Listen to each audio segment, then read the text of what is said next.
લૂકની લખેલી સુવાર્તા એનો 17મો અધ્યાય. લૂકની લખેલી સુવાર્તા અધ્યાય 17મો.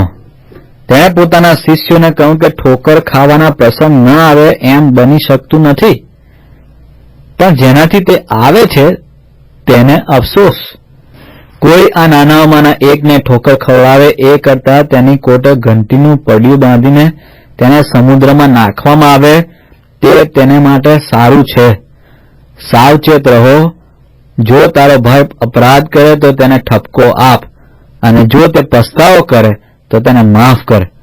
જો તે એક દિવસમાં 7 વાર તારો અપરાધ કરે અને 7 વાર તારી તરફ ફરીને કહે કે હું પસ્તાવું છું, તો તેને માફ કર.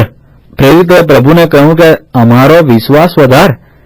પ્રભુએ કહ્યું કે જો તમને રાઈના દાણા જેટલો વિશ્વાસ હોત તો તમે આ ગુલ્લર ઝાડને કહેત કે તું ઉખેડીને સમુદ્રમાં રોપાઈ જા, તો તે તમારું માનત.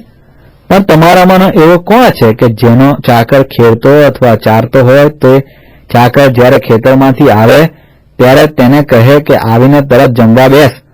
તેથી ઉલટું શું તે તેને એમ નહીં કહેશે કે મારું વાળું સિદ્ધ કર અને હું ખાઈ પી રહું ત્યાં સુધી કમર બાંધીને મારી સેવા કર, અને પછી તું ખાજે પીજે? તે દાસે તેની આજ્ઞા પાડી માટે તે તેનો આભાર માને છે શું? તેમ જે આજ્ઞાઓ તમને આપેલી છે તે સર્વ પાળ્યા પછી તમારે પણ એમ કહેવું કે અમે નકામા ચાકર છીએ, કેમ કે જે કરવાની અમારી ફરજ હતી તે જ અમે કર્યું છે. યરૂશાલેમ જતા તે સમરૂન તથા ગાલિલમાં થઈને જતો હતો. એ ગામમાં તે બેઠો એટલે 10 રખપીતિયા તેને સામા મળ્યા. તેઓએ દૂર ઉભા રહીને ઘાંટો પાડીને કહ્યું કે હે સ્વામી, અમારા પર દયા કર. તેઓને જોઈને તેણે કહ્યું કે જાઓ, તમે તમારા શરીરને યાજકોને બતાવો. તેઓને રસ્તે ચાલતા ચાલતા શુદ્ધ કરવામાં આવ્યા.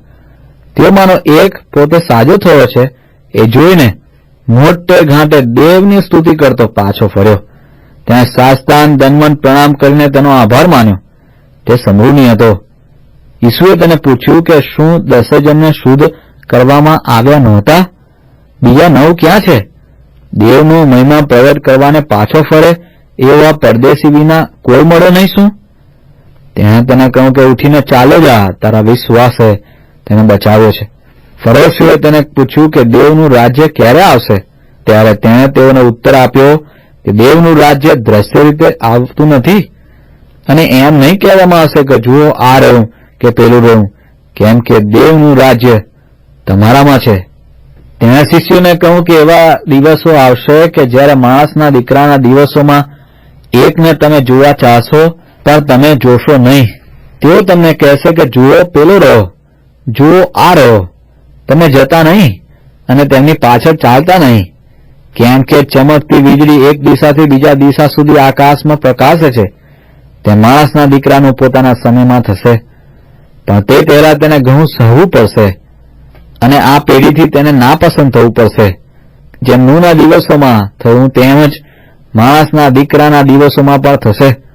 નૂહ વહાણમાં બેઠો અને જળ પ્રલય આવીને બધાનો નાશ કર્યો તે દિવસ સુધી તેઓ ખાતા પીતા પરણતા પરણાવતા હતા. તેમાં જ લોટના દિવસોમાં પણ થયું. તેઓ ખાતા પીતા, વેચાતું લેતા, આપતા, રોપતા અને બાંધતા હતા. પણ લોટ સદોમમાંથી નીકળ્યો તે દિવસે આગ તથા ગંધક આકાશમાંથી વરસ્યા અને તેથી બધાનો નાશ થયો. જે દિવસે માણસનો દીકરો પ્રગટ થશે તે દિવસે તે પ્રમાણે જ થશે. તે દિવસે જે ધાબા પર હોય અને તેનો સામાન ઘરમાં હોય તો તે લેવા માટે તેણે નીચે ઉતરવું નહીં. જે ખેતરમાં હોય તેને પણ પાછા ફરવું નહીં. લોટની પત્નીને સંભાળો. જે કોઈ પોતાનો જીવ બચાવવા પ્રયત્ન કરશે તે તેને ખોશે, અને જે કોઈ તેને ખોશે તે તેને બચાવશે. હું તમને કહું છું કે તે રાત્રે એક ખાટલામાં 2 જણ હશે, તેમાંનો એક લઈ લેવાશે અને બીજો પડતો મુકાશે. 2 સ્ત્રી સાથે દળતી હશે, તેમાંની એક લઈ લેવાશે અને બીજી પડતી મુકાશે. ખેતરમાં 2 જણ હશે, તેમાંનો એક લેવાશે અને બીજો પડતો મુકાશે. તેઓએ તેને પૂછ્યું કે પ્રભુ ક્યાં? તેણે તેઓને કહ્યું કે જ્યાં મોદું હશે ત્યાં ગીધો પણ એકઠા થશે.